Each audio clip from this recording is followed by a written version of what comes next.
everybody. Welcome to my 2014 college previews. As we continue, we're going to go ACC country, and a team that's going to have to adapt to change perhaps more than any other, the Louisville Cardinals. What am I talking about? Well, change, as in new head coach, who's actually been there before, Bobby Petrino. Of course, we know about the offseason issues he had with Arkansas back when he was there a few years ago. No need to elaborate on that again. Teddy Bridgewater, quarterback, not there anymore. First-round draft pick of the Vikings this past season.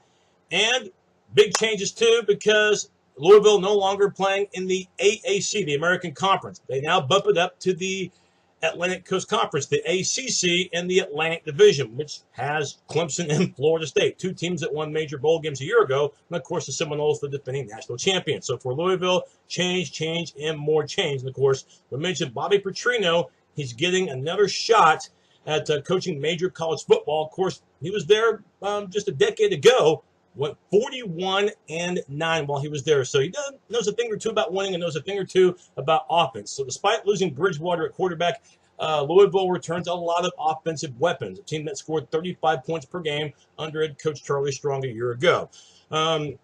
Big reason why Louisville thinks that offensively they'll still be pretty good is because playmakers are back. Devonte Parker, one of the best receivers in the country.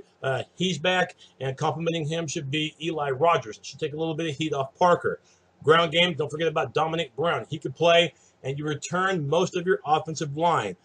Gerald Christian, a tight end, and you return 3 of the 5 down linemen, including left tackle Jamin Brown. So Louisville, I think, from that multiple offense, they'll still throw the majority of the time. So Will Gardner inherits the job at QB. And is he Teddy Bridgewater? No.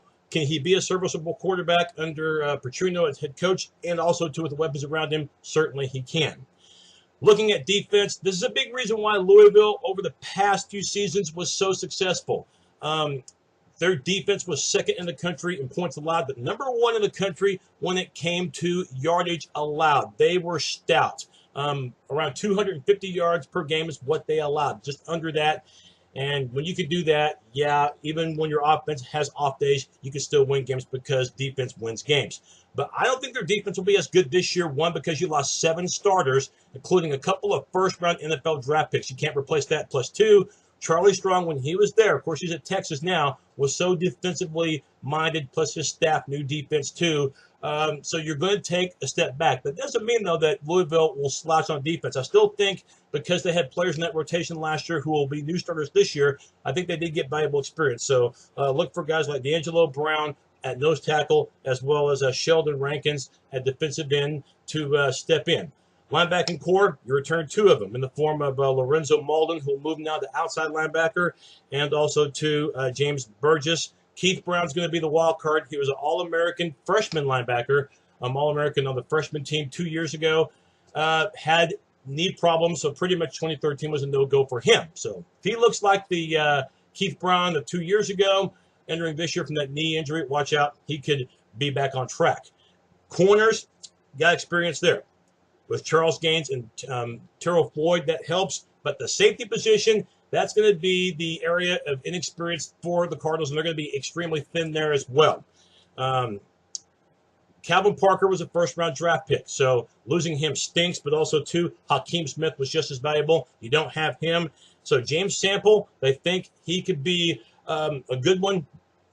Played at Washington first 2 years, was a junior college player last year, so he'll step back into major college ball this year, and we'll see how Jermaine Reeve does, and we'll see when he comes back. I've been trying to find out when he'll return. Had a major knee injury during spring practice, so his status unknown. Again, Louisville very thin at safety. But one area they're not thin at, and that's special teams. They were productive in 2013. John Wallace returns. He was 20 of 24 last year, place kicking. Punting was good. They were number 1 in the country, Louisville was a year ago, when it came to punt return defense, so that helps. And by the way, Charles Gaines, the corner, he also returns kicks. He averaged 30 yards per kick and had a touchdown returning kicks as well. Schedule for Louisville, right away, conference game against Miami on Labor Day night. That's the team that they beat in a bowl game a year ago. The other notable games at Virginia, September 13th.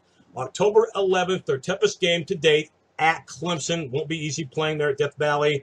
And then October 30th at home against defending national champion Florida State. And then November 22nd, You play at Notre Dame, and then you wrap up with Kentucky. So the last 2 games are out of conference. Best case scenario, look, Louisville, they know a thing or two about winning. Don't be surprised if you see them go 11-1. There's enough offensive firepower, and if the defense can play anything like last year, even though it's a new conference, 11-1 is not out of the question, with Florida State really the only game I think right now that they're going to be outmatched in as of right now. Worst case scenario, hey, maybe the adapting to a new conference, a tougher conference, is too much for Louisville right now, plus playing at Notre Dame. So 7-5 could happen, and plus maybe they missed Teddy Bridgewater that much at QB. Likely, though, I think Louisville will go 9-3. I think they'll be competitive, but to win the ACC, considering the conference that Louisville came from, the AAC, and before that the Big East, I think that's a pretty tall order. I've got them going 9-3 with a 6-2 conference record and a 3rd place finish in the Atlantic. Look, I think offensively they'll put up points, but defensively I think they dropped down just a notch from a year ago. But remember, last year their defense was one of the best in the country. That's my look at the Cardinals. I'll have another preview soon. See you next time.